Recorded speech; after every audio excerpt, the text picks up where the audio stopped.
Hello students, कैसे हैं आप सभी। उम्मीद है कि आप सभी अच्छे होंगे। तो आज जो एनिमल हस्बेंड्री जो पशु हैं उनके जो प्यूबर्टी अवस्था होती है वो कौन से माह में प्यूबर्टी अवस्था आती है और जो उनकी जो प्रथम प्रजनन जो आयु होती है वो कितने माह के अंदर आती है और मध्यकाल कितने घंटे का होता है, कितने समय का मध्यकाल होता है और मध्य चक्र कितने दिन का होता है। तो ये सभी आज देखेंगे, इसलिए एक सारणी के रूप में इनको अपन देखते हैं। तो सबसे पहले अपन देखेंगे पशु कौन सा, गाय की बात करते हैं, वो भी कौन सी, देसी गाय की बात कर रहे हैं। किसकी बच्चों? देसी गाय की बात कर रहे हैं कि देसी गाय में जो प्यूबर्टी अवस्था होती है, मतलब कि यौवनारंभ अवस्था होती है, वो कौन से माह में आती है। मतलब कि जब गाय 24 माह की हो जाती है, कितनी माह की बच्चों? 24 माह की हो जाती है, तो उसके अंदर क्या आ जाती है? प्यूबर्टी आ जाती है, मतलब कि यौवनारंभ अवस्था आ जाती है, मतलब कि वो प्रजनन के लिए सक्षम हो जाती है। कौन सी आयु में? 24 माह की आयु में। और कौन सी गाय की बात कर रहे हैं अपन? देसी गाय की बात कर रहे हैं। उसके बाद अपन नेक्स्ट देखेंगे कि जो देसी गाय होती है उसमें जो प्रथम प्रजनन आयु होती है, मतलब प्रजनन के लिए प्रथम जो आयु होती है वो कितनी माह मानी जाती है बच्चों? वो मानी जाती है 36 से 40 माह। जबकि जब देसी गाय 36 से 40 माह की हो जाती है तो उसको प्रथम बार प्रजनन करवाना चाहिए। अच्छी एज कौन सी मानी जाती है? 36 से 40 माह तक। इस अवस्था में वो क्या हो जाती है? प्रथम प्रजनन के लिए क्या हो जाती है? सक्षम हो जाती है। उसके बाद हम देखें उसका मध्यकाल। क्या देखेंगे बच्चों? मध्यकाल। तो मध्यकाल कितने घंटे का होता है, मतलब कि एस्ट्रस पीरियड कितने घंटे का या हीट पीरियड कितने घंटे का होता है। मतलब कि ताव में आना क्या होता है? ताव में आना वो कितने घंटे के लिए आती है। तो देसी गाय होती है वो कितने घंटे के लिए आती है? 18 घंटे तक। मतलब कि 28 घंटे तक वो किस में रहती है? मध्यकाल में रहती है, मतलब कि हीट पीरियड में रहती है। कितने घंटे? 18 घंटे। उसके बाद में ऊपर देखेंगे जो देसी गाय होती है उसका मध्य चक्कर, मतलब कि हीट साइकिल कितने घंटे की होती है, मतलब कितने दिन की होती है? तो वो होती है 21 दिन की। बेसिकली अपन देखें जो मध्य चक्र होती है, गाय गाय जो देसी गाय और विदेशी गाय दोनों गाय, और जो भैंस होती है उसकी भी 21 दिन की होती है, और जो बकरी होती है उसकी भी 21 दिन की होती है, और सुअर की भी 21 दिन की, और घोड़े की, जो अपने मेनली जो पशु होते हैं उनकी कितने दिन की होती है? 21 दिन की। बस याद रखना है ऊंट के अंदर तो कितने दिन की होती है? 10 दिन की। ऊंट की कितने दिन की मत्स्य चक्कर रहता है? मत्स्य चक्कर रहता है कि मतलब कि 10 दिन का रहता है। और जो भेड़ होती है, भेड़ के अंदर कितने दिन का होता है बच्चों? 16 दिन का। बस ये दो डेटा याद रखने हैं अपन को अलग से मत्स्य चक्र के अंदर, कि जो भेड़ होती है उसके उसके अंदर 21, मतलब उसके अंदर 16 दिन का क्या होता है? मत्स्य चक्र होता है। और जो ऊंट होता है उसके अंदर कितने दिन का? 10 दिन का। और सभी में कितने दिन का रहेगा? 21 दिन का होता है, जो अपने काम में आते हैं उन पशुओं के अंदर अंदर अपन बात कर रहे हैं। उसके बाद अपन देखेंगे विदेशी गायों में। कौन सी गाय? विदेशी गाय। जो विदेशी गाय होती हैं उसमें प्यूबर्टी अवस्था क्या होती है? देसी जो गाय होती है उसकी तुलना में क्या होती है? जल्दी वो क्या हो जाती है? परिपक्व हो जाती है, मतलब प्रजनन के लिए कि उसके जो जनन अंग है वो विकसित हो जाते हैं। किसकी तुलना में? जो देसी गाय होती है उसकी तुलना में विदेशी गाय के जो प्रजनन अंग है वो जल्दी क्या हो जाते हैं? विकसित हो जाते हैं। या तो तो उनकी प्यूबर्टी अवस्था कितनी होगी? जो यौवनारंभ अवस्था होती है वो कितने माह की होती है बच्चों? वो होती है 18 माह की। जो विदेशी गाय है उसकी प्यूबर्टी अवस्था कितनी होती है बच्चों? 18 माह होती है। और प्रथम प्रजनन के लिए उनकी आयु क्या मानी जाती है? जो विदेशी गाय होती है उनकी प्रथम प्रजनन आयु मानी जाती है 24 से 30 माह। कितने बच्चों? 24 से 30 माह के अंदर उसकी प्रथम प्रजनन आयु मानी जाती है। मतलब कि अपन 24 से 30 माह की उम्र में उसका प्रथम प्रजनन करवा सकते हैं। उसके बाद जो मध्यकाल होता है वो कितने घंटे का आता है? मध्यकाल देसी की तुलना में क्या होता है? मध्यकाल कम होता है, मतलब कि हीट पीरियड क्या होता है? विदेशी गायों का कम होता है, 10 से 24 घंटे। मतलब कि ये 18 घंटे होता है और इसके अंदर क्या होता है? 10 से 24 घंटे के बीच में होता है। 10 घंटे भी हो सकता है, 12 घंटे भी हो सकता है, 24 घंटे भी हो सकता है। मतलब कि मैक्सिमम 24 घंटे तक क्या होती है? वो हीट में रहती है। कौन सी? विदेशी। उसके बाद में जो मध्य चक्र होता है, जो जो हीट साइकिल होती है वो कितने दिन की होती है? 21 दिन की होती है। अब बात करते हैं अपन नेक्स्ट, जो भैंस होती है।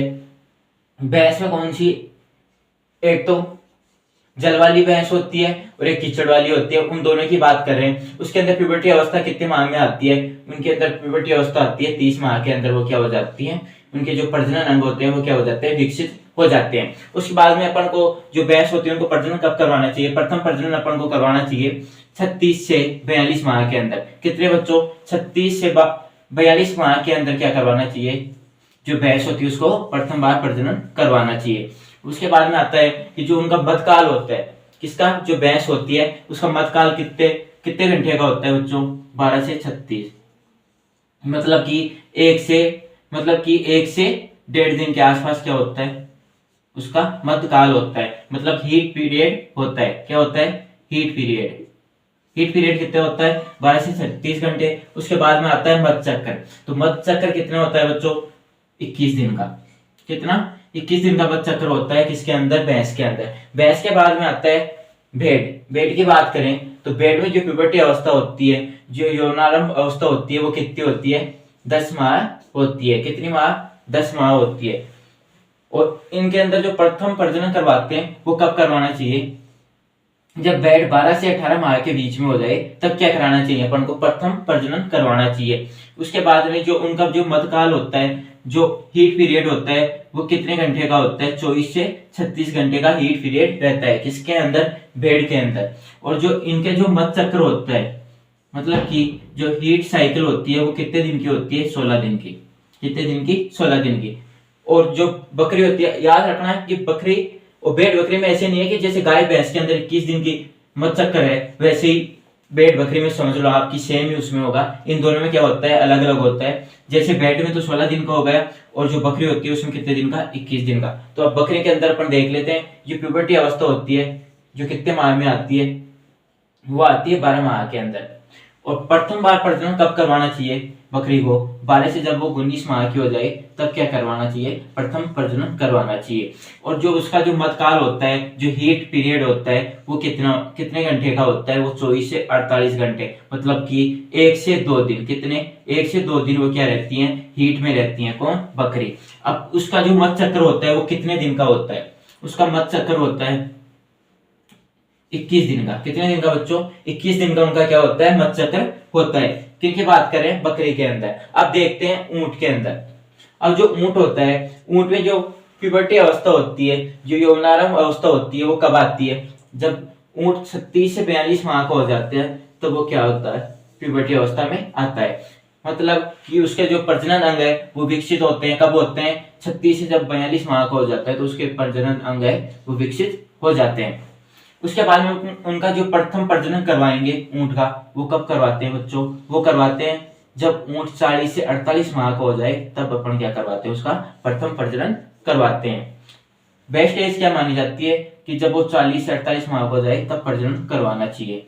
उसके बाद में जो उसका मध्यकाल होता है, जो हीट पीरियड होता है ऊंट का, वो क्या होता है, 3 से 5 दिन। मतलब कि जो ऊंट होता है वो 3 से 5 दिन तक, कितने, 3 से 5 दिन तक क्या रहता है, वो हीट के अंदर रहता है। और जो उनका जो मध्य चक्र होता है वो कितने दिन का होता है, 10 दिन का। कितने दिन का होता है, 10 दिन का होता है। उसके बाद में नेक्स्ट है जो सुअर होता है। सुअर के अंदर क्या है कि सुअर के अंदर जो प्यूबर्टी अवस्था होती है वो कब आती है, 6 से 12 माह की एज में ही क्या हो जाता है, वो क्या हो जाता है, यौनारंभ अवस्था में आ जाता है। मतलब कि उसके जो प्रजनन अंग है वो विकसित हो जाते हैं 6 से 12 माह के अंदर। उसके बाद में जो उनकी जो प्रथम प्रजनन करवाते हैं अपन उसको, तो किस एज में करवाना चाहिए, 10 से 16 माह। जब सुअर 10 से 16 माह का हो जाए तब क्या करवाना चाहिए, उसका प्रथम प्रजनन करवाना चाहिए। उसके बाद में आते हैं उसका मध्य का जो हीट पीरियड है वो कितने दिन रहता है, तो वो रहता है 2 से 3 दिन। वो क्या रहता है, जो सुअर होता है वो क्या रहता है, हीट में रहता है। उसके बाद में जो नेक्स्ट है उसका मध्य चक्र। क्या देख रहे हैं, मध्य चक्र। मध्य चक्र कितने दिन का होता है, जो गाय भैंस में होता है उतने दिन का क्या रहता है, इसमें सुअर में उसका क्या रहता है, मध्य चक्र रहता है। मतलब कि हीट साइकिल कितने दिन की रहती है, 21 दिन की रहती है। अब बात करते हैं नेक्स्ट जो घोड़ा होता है। घोड़े के अंदर जो प्यूबर्टी अवस्था होती है वो कितनी होती है, 18 से 24 माह। कितनी, 18 से 24 माह क्या रहती है, उसकी यौनारंभ अवस्था होती है। उसके बाद में जो उसका जो अपन प्रथम प्रजनन करवाते हैं बच्चों, वो कब करवाते हैं, जब घोड़ी कितनी उम्र की हो जाए, 30 से 36 माह की हो जाए तब क्या करवाना चाहिए, उसका प्रथम प्रजनन करवाना चाहिए।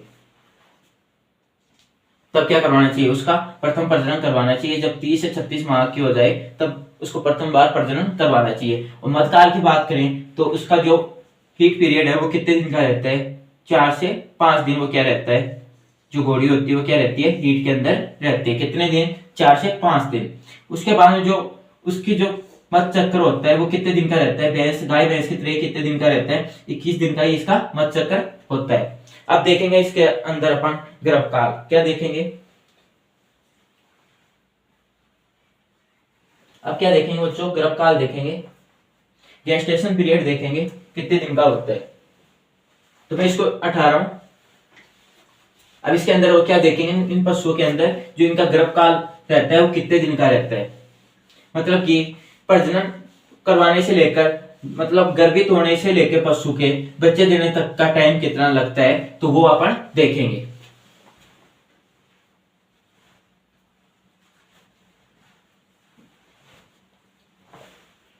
क्या देख रहे हैं,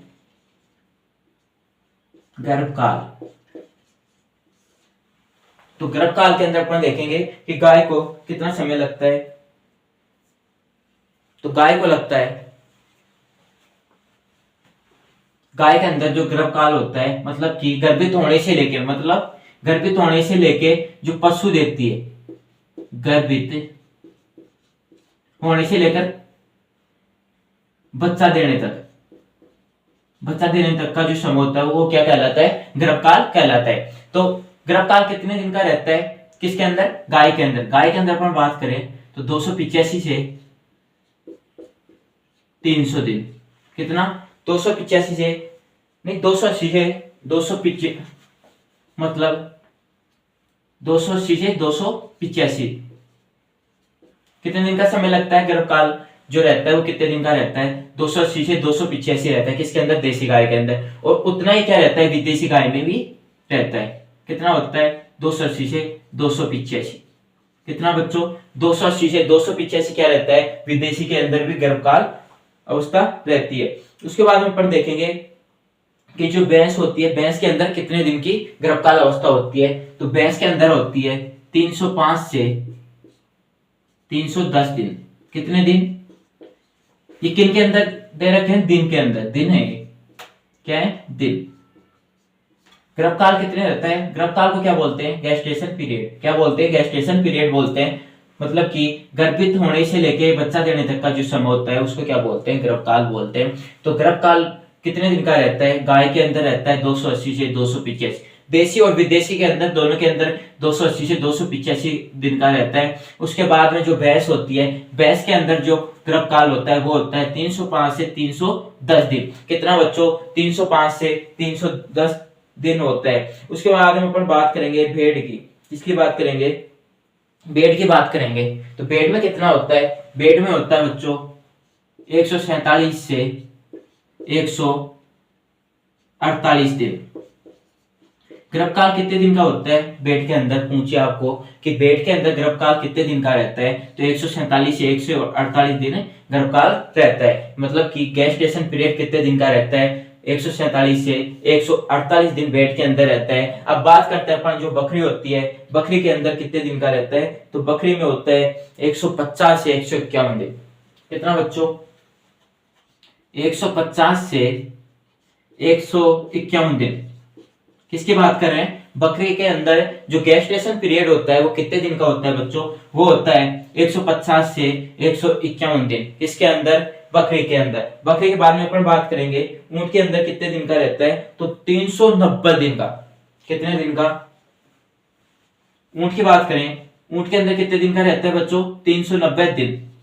कितने दिन, 390 दिन क्या रहता है, गेस्टेशन पीरियड रहता है। मतलब कि गर्भकाल कितने दिन का रहता है बच्चों, वो रहता है 390 से 390 दिन रहता है। कितने दिन, 390 दिन। किसकी बात कर रहे हैं, ऊंट की बात करें। मतलब कि 1 साल से भी ज्यादा का समय लगता है किसको, ऊंट को। किसको, ऊंट को लगता है 11, मतलब कि 1 साल और 1 महीने के आसपास किसको टाइम लगता है गर्भकाल में, वो लगता है ऊंट को। उसके बाद में अपन देखेंगे सूअर की बात करें तो सूअर को जो गर्भकाल अवस्था होती है वो कितने दिन की होती है। सूअर की कितने दिन की होती है, सूअर की होती है बच्चों 114 दिन।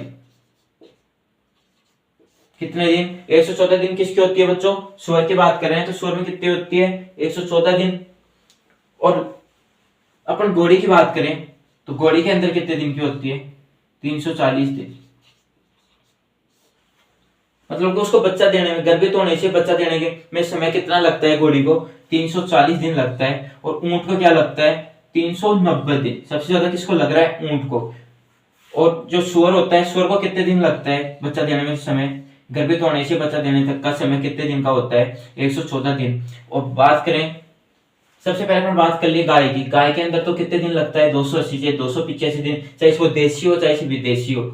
उसी तरह जो भैंस होती है, चाहे जल वाली हो चाहे कीचड़ वाली भैंस हो, दोनों को कितना समय लगता है? 305 से 310 दिन लगता है। किसमें? गेस्टेशन पीरियड में, मतलब कि बच्चा देने में कितना दिन का समय लगता है? 305 से 310 दिन लगता है। उसके बाद में अपन नेक्स्ट बात कर रहे थे बेड की।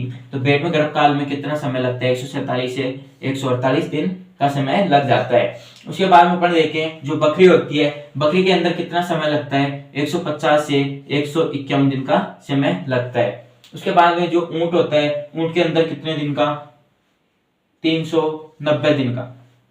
कितने दिन का बच्चों? 390 दिन का। मतलब कि 12 माह और 1 महीने, 1 साल और 1 महीने के आसपास का समय किसको लगता है? ऊंट को लगता है। और जो सुअर होता है, सुअर को कितने दिन लगते हैं बच्चा देने में? 114 दिन लगते हैं। मतलब गर्भित होने से लेके बच्चा देने तक का समय कितना होता है सुअर के अंदर? 114 दिन का होता है। और उसके बाद में जो घोड़ी होती है, घोड़ी को कितना समय लगता है बच्चा देने में? 340 दिन का समय लगता है। किसको? घोड़ी को। इसमें सबसे इंपॉर्टेंट कौन सा याद रखना है अपन को? या तो ऐसे सभी रखने हैं, पर सबसे इंपॉर्टेंट क्या है? वो है एक तो गाय है, भैंस है। उसके बाद में जो पूछा जाता है वो है किसका? सुअर का पूछ लेते हैं। उसके बाद में क्या है? भेड़ बकरी का। तो ये तो याद करने, मतलब 3 तो इंपॉर्टेंट हो गए, गाय, भैंस, उसके बाद में क्या? सुअर। तो ये 3 तो कंफर्म याद करनी है, साथ ही साथ ये भी याद करने हैं। पर ज्यादा इंपॉर्टेंट क्या है? गाय, भैंस और सुअर, क्योंकि सुअर का भी क्वेश्चन पूछते हैं। उसके बाद में जो नेक्स्ट अपन क्लास में देखेंगे वो क्या देखने वाले हैं? वो देखेंगे अपन कि जो इनकी जो श्वसन दर होती है वो कितनी क्या होती है, वो क्या देखेंगे अपन नेक्स्ट क्लास में देखेंगे कि इनकी श्वसन दर कितनी होती है, गाय में कितनी होती है, भैंस में कितनी होती है। तो ये सभी अपन नेक्स्ट क्लास में देखेंगे। आज के लिए इतना ही, धन्यवाद।